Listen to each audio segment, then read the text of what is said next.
Hello everyone, আসসালামু আলাইকুম। Welcome back to my new blog.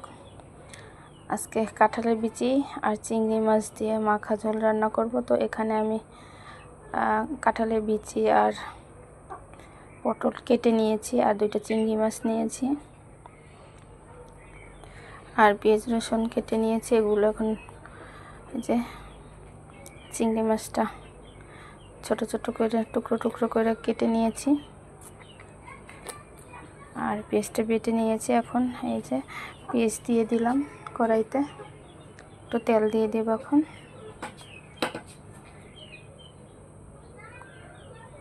দিয়ে পেঁয়াজটা ভালোভাবে নাড়াচাড়া করব। তো তার সাথে আমি চিংড়ি মাছ আর দুইটা কাঁচামরিচও দিয়ে দিলাম।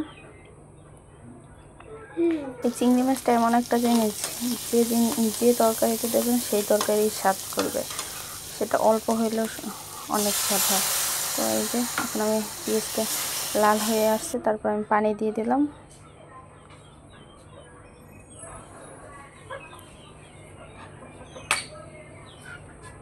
এখন দিয়ে দিলাম একটু লবণ, দিয়ে দিলাম হলুদের গুঁড়া,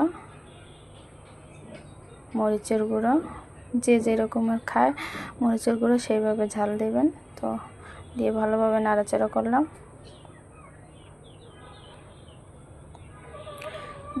যে মশলাটা কষানো হয়ে গেছে, এখন আমি এই কষানো ঝোলের ভিতরে আমি সবজিগুলো দিয়ে দিলাম, দিয়ে ভালোভাবে নাড়াচাড়া করলাম।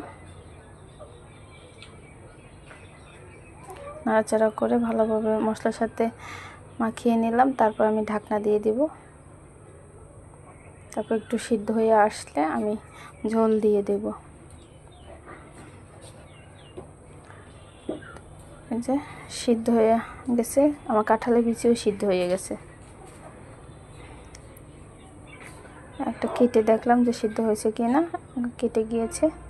তো এখন পরিমাণ মতো ঝোল দিব, তারপর 5 মিনিট রেখে দিব, তাহলে আমার রান্না কমপ্লিট।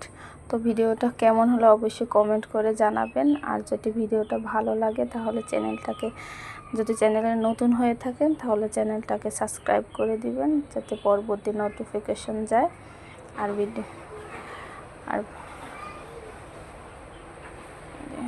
তো এখানে লবণ কম হয়েছে, আর একটু লবণ দিয়ে দিছিলাম।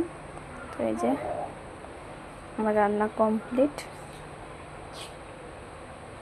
দেখুন রান্নার কালারটা কত সুন্দর আসছে।